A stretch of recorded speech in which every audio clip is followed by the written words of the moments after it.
Ashe Shalom family. This is Damian Wilson coming to another Signs of the Times message. Basically what I want to talk about right now and shit is Revelations, not Revelations, Genesis chapter 1 verse 29. You know, because people complaining it's getting hot, Hey, just a few days ago in Phoenix it was 115, in Portland it was 120. So understand the signs of the times. The Most High is turning up the temperature of the sun to send that plasmatic energy to the earth and get rid of all parasites.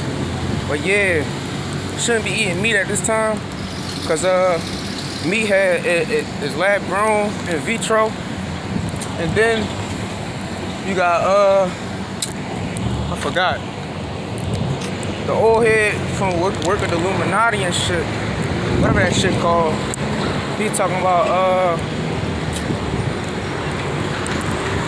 about young children being kidnapped all across the United States, which 40% makes up the melanated race, the melanated children. How they be kidnapped, blood sacrificed, and the bodies get sent to the slaughterhouses for meat. But, in the meantime, we have a lot of fun around Passover where we steal the children. And, I know you know because I've heard it on your show before. We steal 100 to 300,000 children a year just here in this country. And we drain the blood and we mix it with a Passover bread. And then we throw the bodies into the slaughterhouses that we own. And we grind up all the bodies in the sausage and the hamburger. McDonald's is one of our favorite outlets. And the people, they eat it for breakfast. They eat their children for lunch. And, as Jews, we gotta do what we do. The most important thing to remember between you, Pastor Wickstrom, and me, Rabbi Hedy Finkelstein of New York, that we both have two fathers, and so that's why we look at the world in two different ways. And just think about this real quick. What happens if you, as a melanated person, your skin absorbs radiation, right? So if you melanated, you eating meats, and that plasmatic energy hitting you, what is it doing? It's going to do the same thing it's going to do to Esau. Instant combustion. But you already know. There's no game though. Don't get it twisted. Start trying to eat alkaline and eat with nature and balance with nature. Genesis 1 verse 29 says it right there. And all of that is for even the animals and shit. They gotta eat plants and shit now, but Esau came and fucked up everything. But yeah, I'm gonna play this clip for y'all. Let this shit play. Frank Baker is a decorated Vietnam War veteran.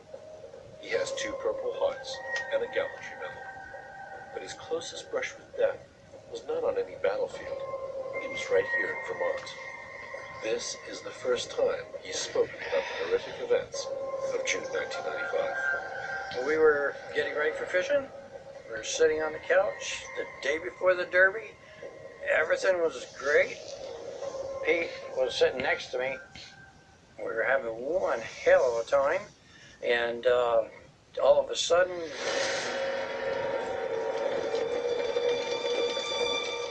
it was the damnedest thing I've ever seen. Frank was freaking out and making me freak out.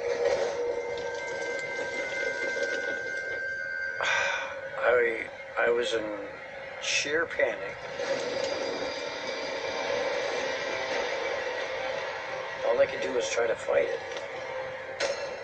I was petrified. I had no idea what was taking place in my body. None. Eventually, Pete and Frank managed to extinguish the flames and get Frank to a doctor. For Frank, this was only the beginning, and the medical profession were no help. The doctor was completely baffled, and he said, looking at it, Frank, this burned from the inside out. And he said, I've never, ever seen anything like this. Yet Frank was nowhere near any source of heat or flame. I wasn't smoking, there were no flames around, there was no lights on, no microwaves. All that was coming in was the sun from the far end of the house when this happened. Fire investigators who have their own theories about the origins of these fires that appear to burn from within, here on The Unexplained.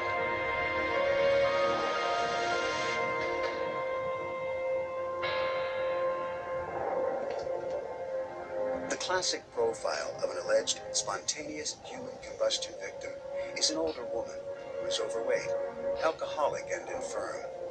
They are usually alone at the time of the event.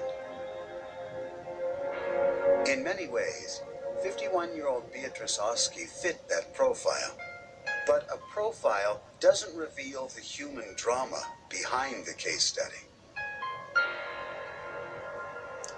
It was Thanksgiving weekend in 1979.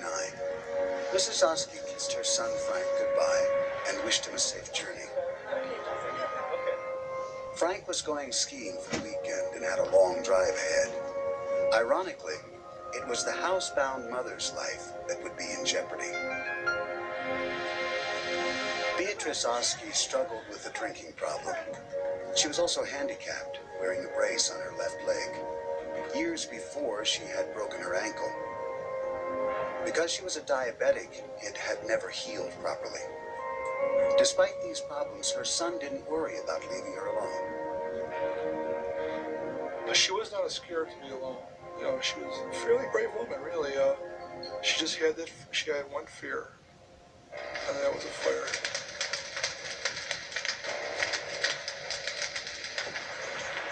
The next morning, Shelley Oski, Frank's ex-wife, came to pick up some belongings from the Oski home.